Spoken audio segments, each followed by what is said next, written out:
In today's breaking story, Republicans have just introduced alarming new Charlie Kirk legislation. That's right, this whole Charlie Kirk situation is absolutely getting out of hand. How's it going, everybody? Hunter Avalone here with Occupy Democrats. Welcome back to another video. Now, Donald Trump is a disaster, and now he is literally engaging in cancel culture, all because Jimmy Kimmel made a joke about Charlie Kirk, which offended Donald Trump. Well, the media and politicians and everyone, all the editorial boards of the nation's biggest paper, including the Wall Street Journal, that wrote Mr. Kimmel's words were only moderately offensive. We want to be clear that none of this justifies the right's resort to regulatory censorship. And the premise that Democrats are more concerned about Jimmy Kimmel than they were about the tragic assassination of Charlie Kirk is completely unfounded. Democrats said all the right things that all of us felt about that it was tragic, that violence, political violence, has no place in our society. And we were met with, this is your fault, and we are at war.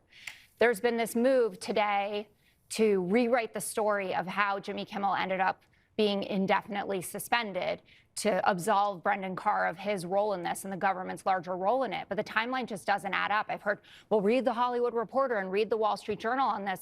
I looked through all of it, and the common denominator is that Brendan Carr said to Benny Johnson, we can do this the easy way or we can do this the hard way. And the affiliates, who were already freaking out about it for sure, decided then that they were going to pull it. And so ABC and Disney in general, Bob Iger, had no choice but to do it. There are some smart Republicans that are cautioning them to come back from this line. Ted Cruz, of all people, who's the chair of the Commerce Committee, which actually has oversight over the FCC, said what Carr said there is dangerous as hell. That's right out of a mafioso. When it's used to silence conservatives, we will regret it. We should denounce it. So I understand now we don't live in cancel culture. It's just consequence culture. And you think an eye for an eye is a good solution to everything. That's what I've seen pelted at me about this. Well, you did this, you did this, you did this, you did this. That is not a way to run a free society. And you can't just trample on the First Amendment because something tragic and horrible happened. And even Bernie Sanders is speaking out. In these very troubling times, we hear a lot of talk about freedom. So let's say a word about freedom. We now have a president of the United States who just the other day said, and I quote, I have read someplace that the networks were 97% against me. I would think maybe their license should be taken away, end of quote. Really? Mr. President, that's not freedom. That's authoritarianism.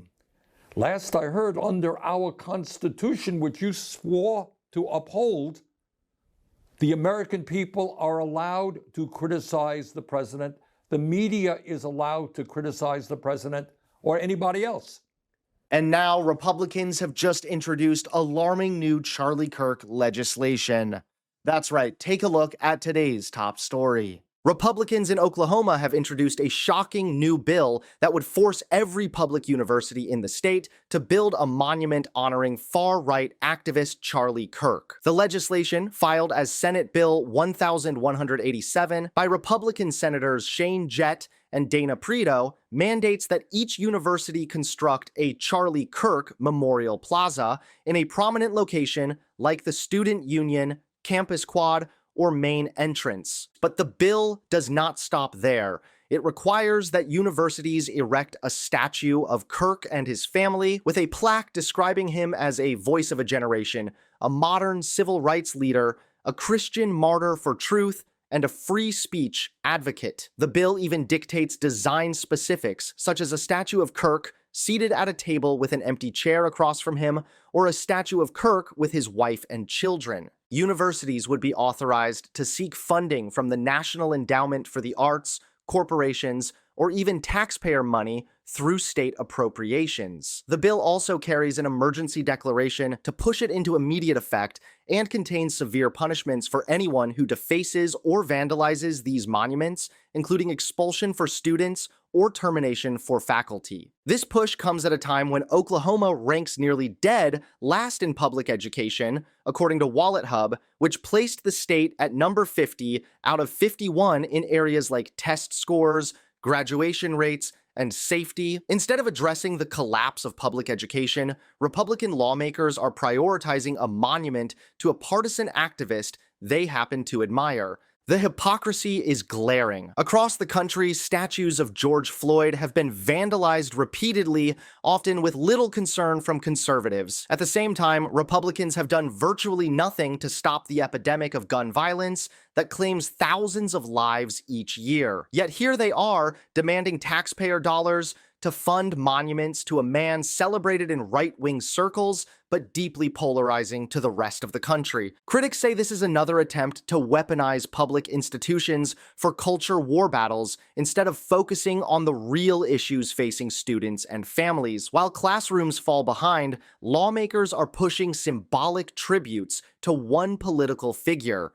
The question is, who benefits from this legislation? The students who are already underserved, or the politicians trying to score points with their base? Thanks so much for watching. Please click that like button and subscribe to Occupy Democrats so that you can stay informed and help us stop Donald Trump.